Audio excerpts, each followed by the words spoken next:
Mike McFarland, and welcome to the Colorado Wickedfisha. On today's program, we'll be picking up right where we left off for the final 2 days of our 4-day spring fishing trip to Prairie Dog State Park in northwestern Kansas. The first couple days certainly have offered up plenty of largemouth bass, even though we spent a ton of time battling high pressure conditions and serious winds. On these last couple days, we'll be hoping for a very significant break in this weather pattern and also trying to put a few different species in the boat. I'm excited to see what happens on the program. I hope you guys are too. Let's get wicked.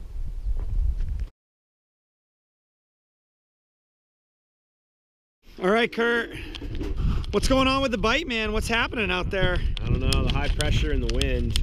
Hopefully things will turn around today. The weather hasn't changed. Maybe our luck will. Yeah, I hope so. It's looking pretty similar to yesterday. Yeah. Blowy. Windy, windy, windy. Yep, blowy and sunny. Welcome to Kansas. Yeehaw.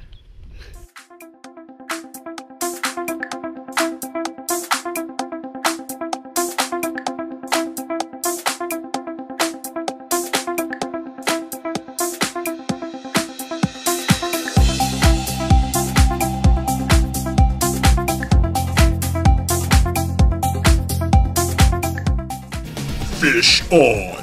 JB's got a fish on here. Nice bass, nice bass.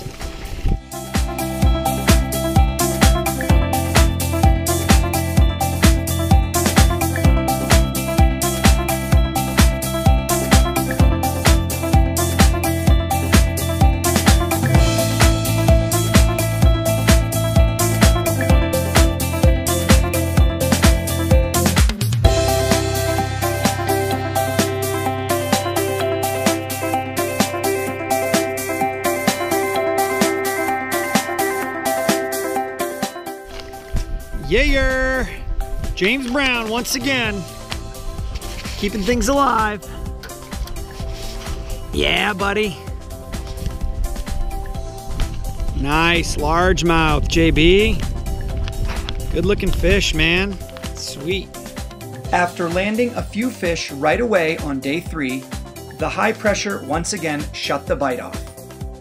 Tired of dealing with sunny skies and wind, we regrouped with a plan to shore fish at a small sheltered creek arm on the south side of the lake for the remainder of the day. The forecast called for a low-pressure storm to start moving in, and upon arrival at our afternoon spot, we weren't disappointed to finally see clouds and moisture showing up. Right, Jared with a fish on. Nice bass. Beauty of a bass. Wow. Nice teamwork, guys. All right, buddy. Let's see that fish. Nice. Let's see him, Hedges. Nice. Wow. What do you think? Shones Cove was maybe a good move to make? Yeah, huge move. Getting out of the wind. Yeah, buddy.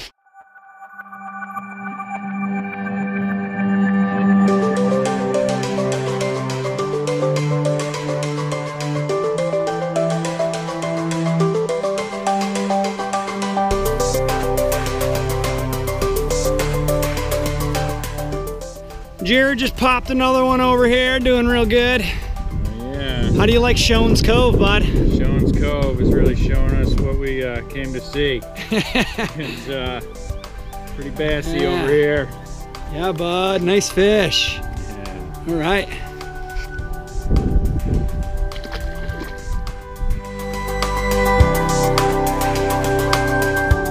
Another decent bass. Fishing's improving as the pressure's dropping for sure. We can feel the weather kind of moving in, and I think the bite's really picking up finally. Yeah. Popped another one. This cove has been the saving grace of the day for sure, and that's why. Plenty of largemouth, very plentiful. And yeah, we're still trying for some crappie and some other stuff, but we'll see what happens. I'll be happy to keep catching these too. All right, JB with maybe one of the best fish of the whole trip. Let's see that fish. Wow. Look at the shoulders on that one.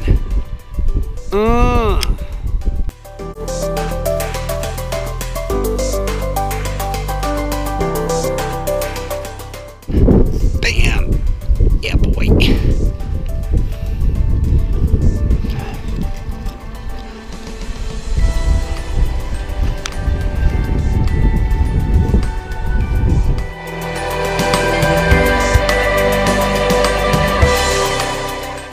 Yeah! Bruiser! That's what I'm talking about. It's been a slow day right up till now for me. That's a decent fat fish right there. Nice shoulders on it.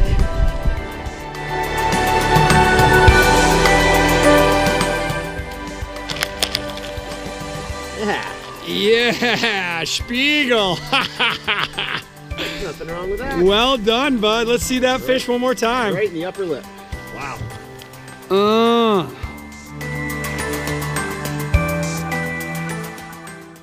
Let's take a look at that scar. What do you got going on? Nothing major. But... Oh yeah, right there on his back. He got hit. Yeah, for sure. Yeah, finally got a little crappie here. Not too bad. He's a little guy, but it's the first real crappie of the trip, so that's kind of exciting. And yeah, we got him on the minnow under the bobber.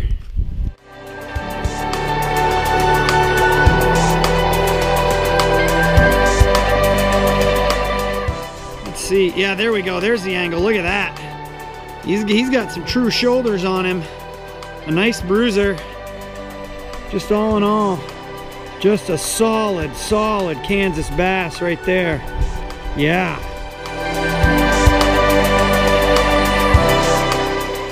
Well, Kurt, what'd you get him on? Oh, I got him on the salamander.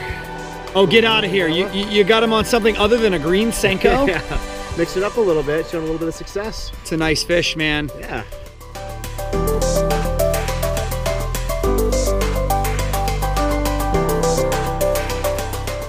Got him through the nose. Look at the hook set. Wow. Look at the hook set. Wow, buddy. Right in the schnoz. Yeah. Yeah, Kurt. Kurt's got a hoss here. Yeah, let's show him to the camera, bud. Yeah, boy. Hey, bud, nice fish, Kurt. What do you think about that one? That's a heavy one, too. That's got some density. Yeah, man.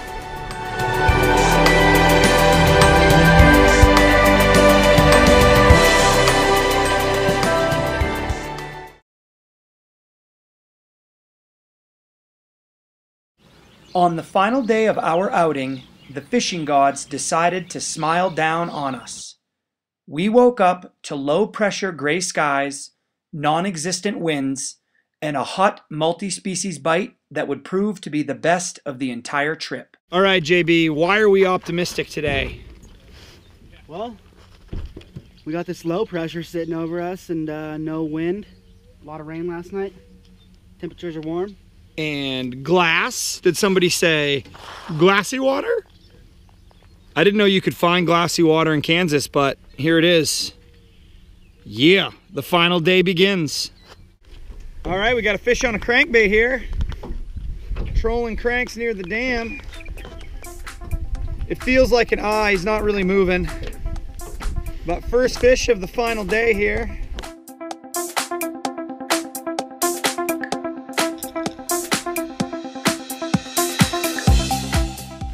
Anyway, look at the size of that drum right there. That's a pretty unique catch here.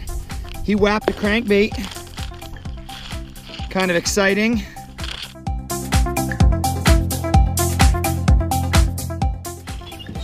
Decent fish here. Second fish of the day here on the final day. Nice bass, tail walking. Yeah, that's how we do it. Starting it off today. Sweet, man. Whew. Feels like a drum.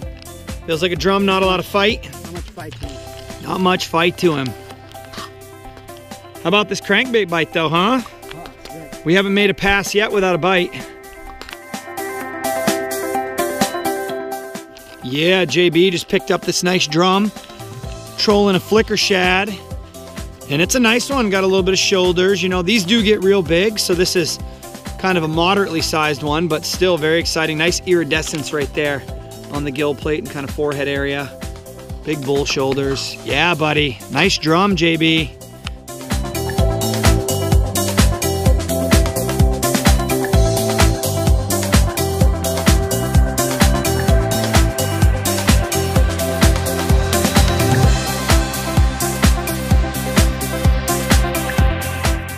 Yeah, another double species double header.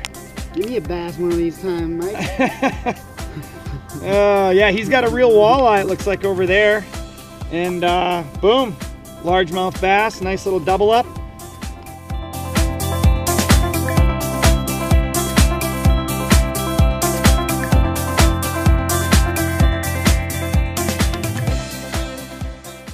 Gear check. All right, so when we're pitching these crankbaits, we're having a lot of luck on these steep breaks. You can see right here the sonar, we're coming out over a break and it's dropping dramatically. We were just in 2.5, 3 feet of water, and here it goes, 8.5 feet. And that's kind of the bank right there. And so, you know, even to some degree, the plastic worm fishing has been decent, kind of fishing that slope and paying attention to where the fish are kind of hunkered down, ready to ambush on those steep breaks.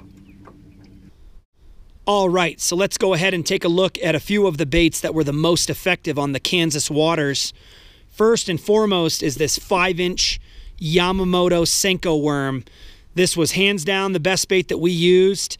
We caught the majority of our fish on it, ranging from bass. We caught some walleye on it. We caught even some crappie on it. This is an irresistible bait for those waters, and I would highly recommend this watermelon color with black flake. Next down is a bass jig.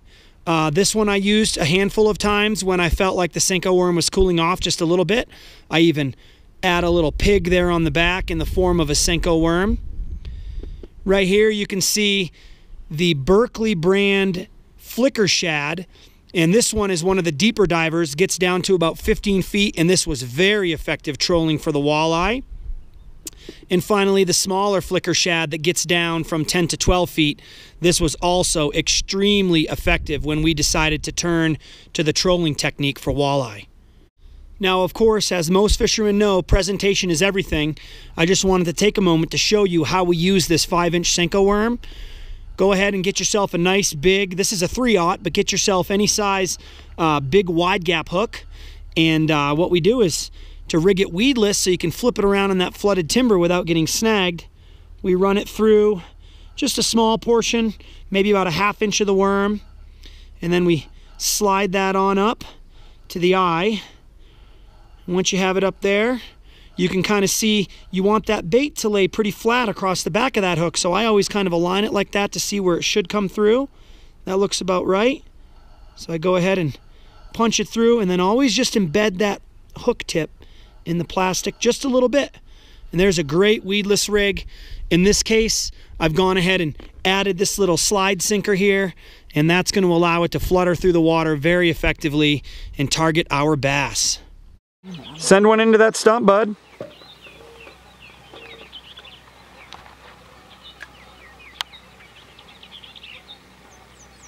Hey, JB just hit that stump with a nice cast. We're kind of waiting around to see what's going to happen. Anything? Fish tapping, fish tapping. Fish on. Fish on, that's how we do it. Oh, that looks like a decent one. Let's see him. Yeah, buddy. Yeah, another decent largemouth. We're trolling crankbaits, but we're trolling so slow that we can actually pitch a worm to the bank. And that soft green worm, soft plastic worm is still the ticket.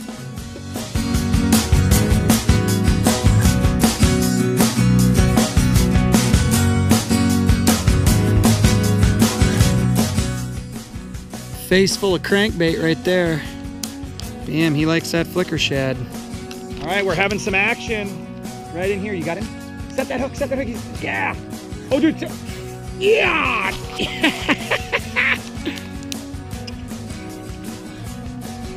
Yeah, that's the Kansas double up right there. Yeah, man, that's a nice fish, huh? Yeah, nice fish. Awesome, and here's the best part. You just happened to catch him at the same time. Double up. Nice chunky bass and a nice walleye. I love this place.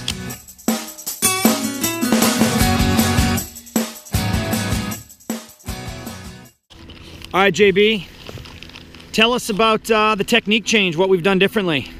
Well, we started trolling crankbaits, some deep divers. Some deep divers, and what are we targeting now? Targeting the walleye, the saugeye, the wipers, hopefully, and these drums. These drums, awesome. Yeah, so basically we took our bass fishing trip, we caught a ton of bass, decided to switch it up and throw some cranks and trolling, and we're doing pretty well so far. We haven't made a pass without a fish. Yeah. Flicker shad.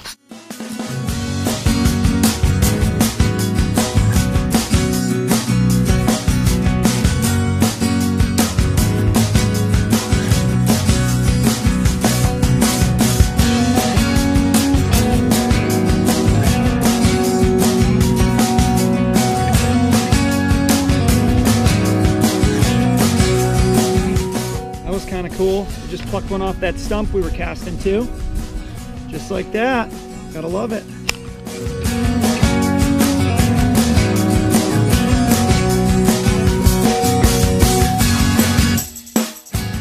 He's got some good teeth.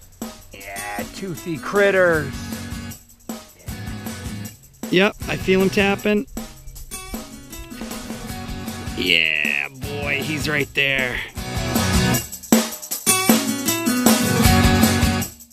You know, when they're this size, they offer up a good fight regardless. And that's a decent eye right there. My best one of the trip. Ha!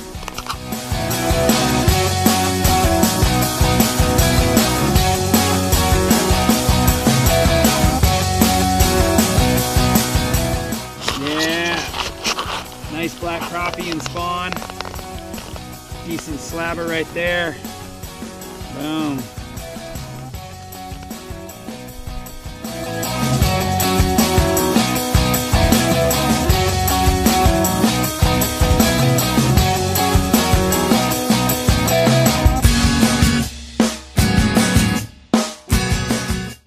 That's the way to end the trip right there. You know, we said we were gonna bag it on the next fish, and there's the next fish. Only took a couple of minutes. Nice saugeye. And that's that. See you again next year, Kansas.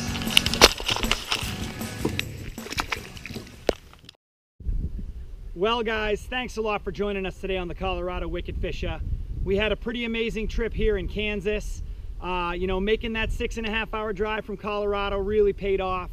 You know, we were confronted with high pressure skies, really high winds, and, you know, I think we dealt with that really well and ultimately had an amazing trip. We put a whole bunch of different species in the boat. That was really exciting.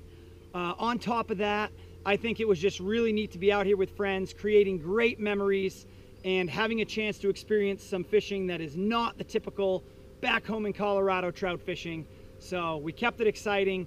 We got some great footage, and what an awesome time. So thanks again for joining us on the Colorado Wickedfisha. We'll see you next time.